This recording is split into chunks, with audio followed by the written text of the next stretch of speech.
माझं सोलापूर न्यूजमध्ये आपल्या सगळ्यांचं स्वागत. सोलापूर शहराच्या जनतेचं मनापासून आभार मानतो. राज्याचे मुख्यमंत्री आदरणीय देवेंद्र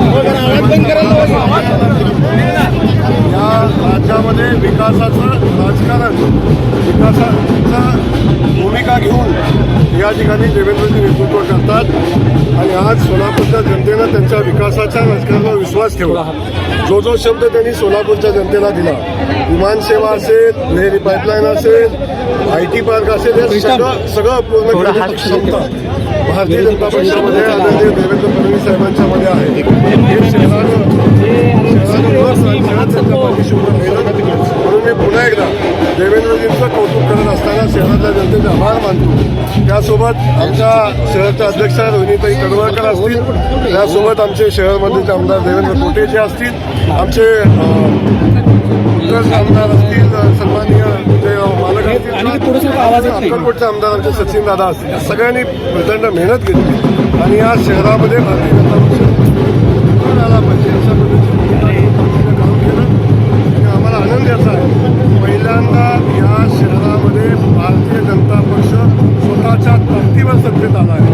स्वतःचा भारतीय जनता पक्षाचा महापौर पहिल्यांदा स्वतःच्या ताकदीवर बसेल आणि या शहरानं दाखवून दिलेलं आहे. इथं व्यक्तीचं राजकारण नाही, इथं कमळाचं राजकारण चालतं, इथं व्यक्तीचं राजकारण नाही, इथं पक्षाचं राजकारण चालतं.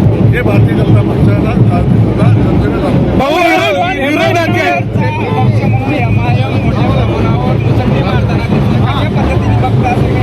अरे मुसंडी काही नाही आहे, सगळा साफ झाला आहे.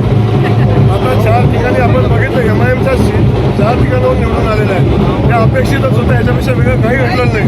पण मला समोरच्या विरोधी पक्षाच्या जे उमेदवार होते किंवा नेते होते त्यांची कीव येते की MIM सारखा पक्ष विरोधी पक्षाला म्हणून उभा आला आणि समोरच्या बाकी सगळ्या विरोधी पक्षाचं पाणी पण झालेलं आहे. हे खऱ्या अर्थाने दुर्दैवी गोष्ट आहे. ते या निमित्तानं मी सांगेन एकदा विरोधक 2 आमदार दिसत नाही ना, सुभाष देशमुख आणि विजयकुमार देशमुख या जल्लोषामध्ये. आपण विजय देशमुख या विजयामध्ये आहेत. तुम्हाला माहिती आहे त्यांच्या घरी काय झालेलं, त्यांनी काय करावं त्या संदर्भात जास्त बोलण्याची आवश्यकता नाही. पण मी सांगेन की आज दुसरा दिवस आहे विजय साजरा करण्याचा. आज आजचा दिवस आहे सोलापूरच्या जनतेचा आभार मानण्याचा. आजचा दिवस आहे आदरणीय देवेंद्र फडणवीस साहेबांचं अभिनंदन करण्याचा. आणि आपण करूया या गोष्टीवर चर्चा करण्यासाठी खूप दिवस आपल्याला काँग्रेसच्या आवाला सुद्धा शिल्लक राहिलेला नाही सोलापूर महानगरपालिका.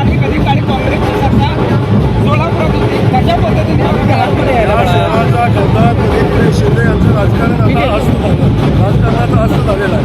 काल त्यांनी किंवा जेव्हा ते येतात स्टंटबाजी करतात, राष्ट्रीय नेतृत्वावर काहीतरी टीका करायची परिस्थिती जायचं. कालही तेच केलं, पालकमंत्र्यांच्यावर टीका केली, पैसे स्वतः वाटलं म्हणून सांगितलं. आणि मुळातच या निवडणुकीमध्ये त्या दिल्लीतून निवडणूक करत होत्या. दिल्लीतून त्यांची प्रचारसभा सोलापूरच्या निवडणुकीची चालू होती. तर यातून ना उमेदवार कोण आहे माहिती आहे, ना उमेदवाराला काय पाहिजे माहिती आहे, ना शहराला काय पाहिजे, ना शहराच्या जनतेला काय पाहिजे हे त्यांना माहिती नाही. त्यामुळं अशा नेतृत्वाला शहराचं नेतृत्व दिलं आहे आणि एक जागा म्हणजे आता काय म्हणतात त्याच्यापेक्षा वेगळं काय असू शकत नाही. एवढं मोठं नुकसान ध्वनीत की